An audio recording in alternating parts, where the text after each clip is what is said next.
Let me tell you about what the most difficult time upon this ummah was. If you gather all the suffering of the Muslim world today, it does not compare with a fraction of what the Muslim ummah went under the Mongols. History records that there were only two generals who never lost a battle. One was Genghis Khan and the other was Khalid bin Walid radiyallahu anhu, the sword of Allah. When Genghis Khan and his descendants, they ransacked, they decimated the Muslim world, and this is no exaggeration. Western historians mention they reached Poland, they reached Bulgaria, they reached Moscow, but they mention that what they did to the Muslim world was unparalleled in cruelty. When they took Bukhara, the narrations mentioned they gathered every single Muslim in the masjids and they butchered them.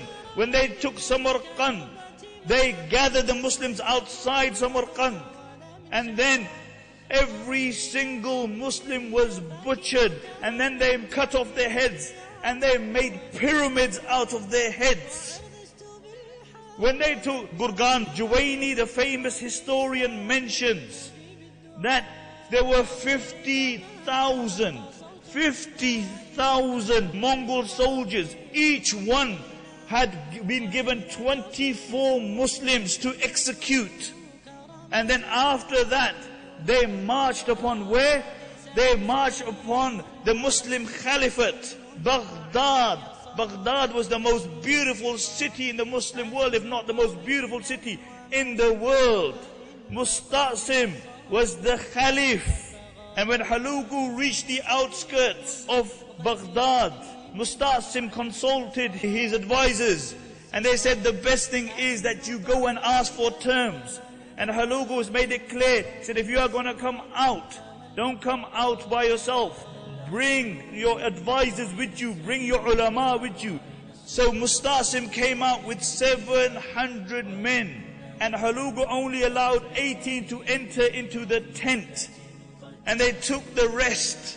This was the cream of the crop of Baghdad, and they butchered every single one.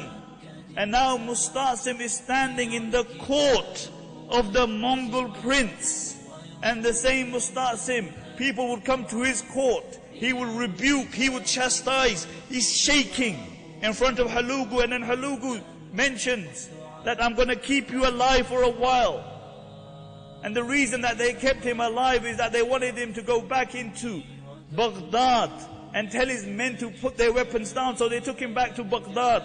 And when he had told the people of Baghdad to put their weapons down, the narrations mention they brought his 3 children in front of him, and then they butchered them. Then they brought his sisters in front of him, and in front of his eyes they killed his sisters. And then they gathered the ulama, and they began to kill all the Sunni ulama. And then Hulugu said that the blood of the Muslims is halal.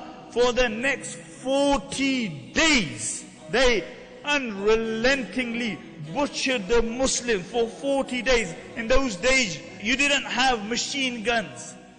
They would make the Muslims line up, and they would pluck them like you pluck a chicken from a poultry farm. And then they would slaughter them. For 40 days this went on.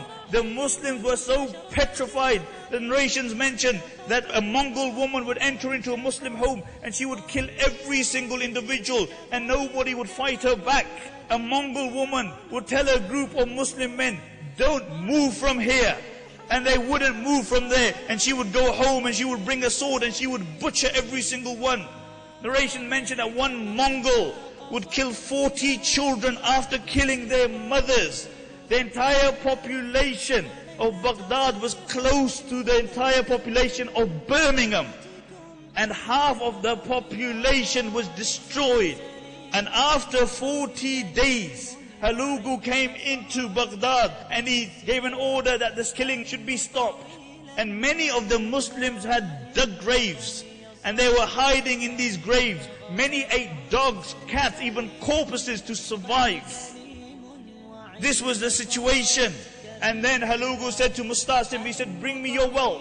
So he brought him his wealth. He said, no, bring me the wealth which is hidden. And in the middle of the palace there had a hawd. And underneath was the treasure which had been gathered for the last 500 years. For the last 500 years, the Abbasid caliphs had hid their wealth there. In one day, it went up. And then they imprisoned Mustasim and they starved him. And Mustasim asked for some food.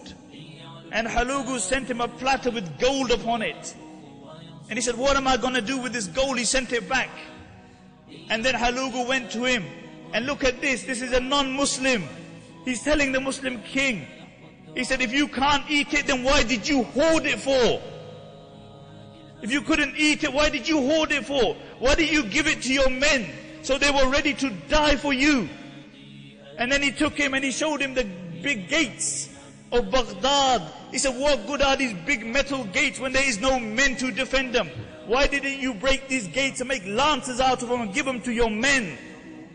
Mustasim said, it's Qadrullah. And Halugu said, I will show you Qadrullah. And they rolled him up in a carpet. And then they had him trampled by the horses. 800,000 Muslims died. 800,000. The Darul Hikmah, the greatest Muslim library in the world. Millions of books were ransacked, thrown into the Euphrates until the Euphrates went black with the ink. Black with the ink. And Halugu found it so difficult to stay in Baghdad because the stench of the dead corpses that he moved out of Baghdad. This is what happened with the Muslims. But then, let's ask ourselves a question.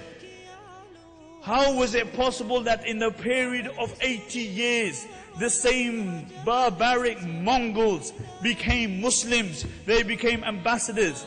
Because there were men and women who carried on the dawah, even in this state. Nothing perturbed them. People died for this dawah. The Sahaba died to promote and propagate this deen. The women in the time of the Mongols were at the forefront of dawah. ونحن ننام كأهل الرقيم وفي غفلة قد يحل البلاء وأرجو الإله